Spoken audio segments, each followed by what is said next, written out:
What's up, fight fans? This is Kurt DeVille with Counterpunch Boxing News, and I have some new news concerning Vasily Lomachenko and Deontay Wilder, along with Manny Pacquiao. This is the second volume. My apologies about the last video. I ran out of video. So this is volume 2 and a continuation of comparing Lomachenko's surgery situation to Deontay Wilder's surgery situation in comparison to also Manny Pacquiao.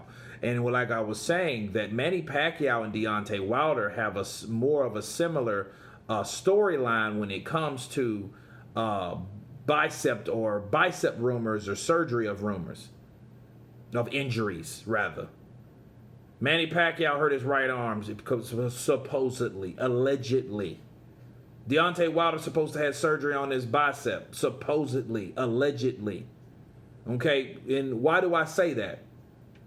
Because I'm not 100% sold that any of those surgeries. I know Manny didn't have a damn surgery.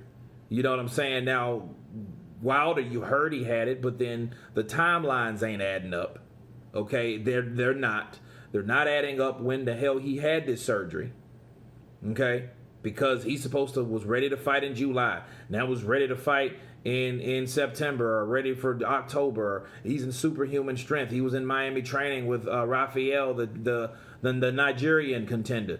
You know, and then, you know, you're hearing this, you're hearing that, and then you hear he wasn't even fighting at all or training at all. You heard that he needed time for the shit to heal. You heard too much shit. You heard it all, but you see nothing. With Lomachenko, you saw something. You saw evidence of him after surgery, post-surgery. You seen the videos just leaked yesterday. That wasn't old footage.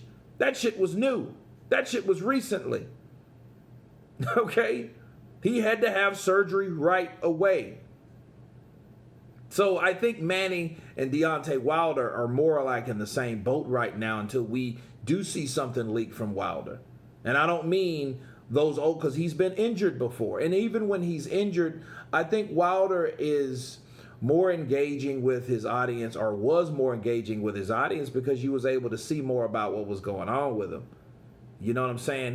Those surgeries, he wanted the people that follow him to see. And it would make more sense that he has more followers now since his rise in the heavyweight division and his notoriety. Why would you even want to keep that a secret? Why would you got all these supporters or whatever, and Moore's followers and all this or that? Why are you going into hiding? Why are you not talking? Why are you not discussing anything? See, that's the thing. And again, people love to wag their finger at Lomachenko saying excuse, excuse, excuse, where y'all guys made 100,000 excuses for Deontay Wilder since he lost. He ain't said shit either, neither did Lomachenko. You know, this backfires, and it makes those channels, those alphabet channels, they know who they are. It makes them look real bad, because now they're not using the same energy to blast Lomachenko. They should have done that for Wilder. They should have blasted Wilder for the same way they blasted Lomachenko. See, Lomachenko lost, and I don't think he was really I don't think he was a good sport about it, honestly.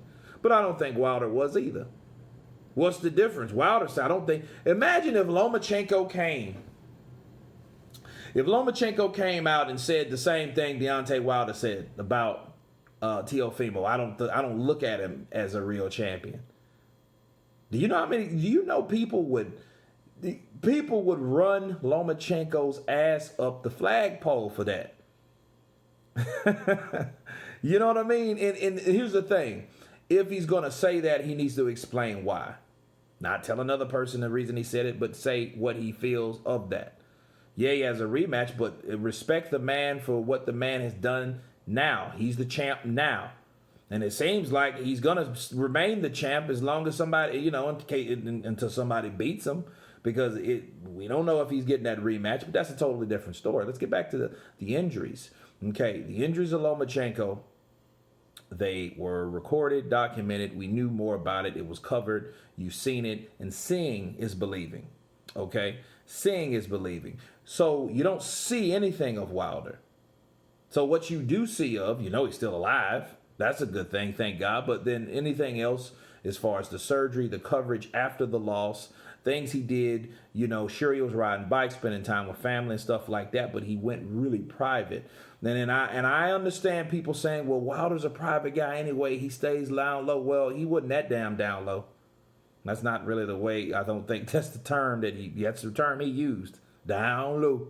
That's not the term. Low key. Okay, so he's been low key, and I understand. Like, yeah, I'm a private person, but he hasn't been this private. And again, it makes it look really bad. So Alexander Usyk and Deontay Wilder, to sum up this counterpunch between these two, the differences were,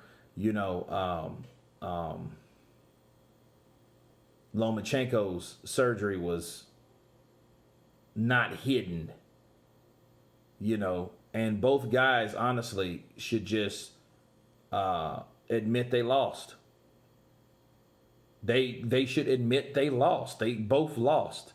And I think both of them, and I don't really think, honestly, it's just those guys. I think it was more so the fans, the Lomachenko fans, the Lomosexuals, they call it, the Wilderettes or the Wildettes or the Wilderlings or whatever. The fans is what makes it bad or worse for a fighter to accept defeat. So if your fans affect you like that, and that's fans you don't really need, because they're making you delusional. And that's on both sides. But anyway, you guys tell me what you think about Vasily Lomachenko and Deontay Wilder's injury reports. Of course, please subscribe. And you guys been Counterpunch. Peace.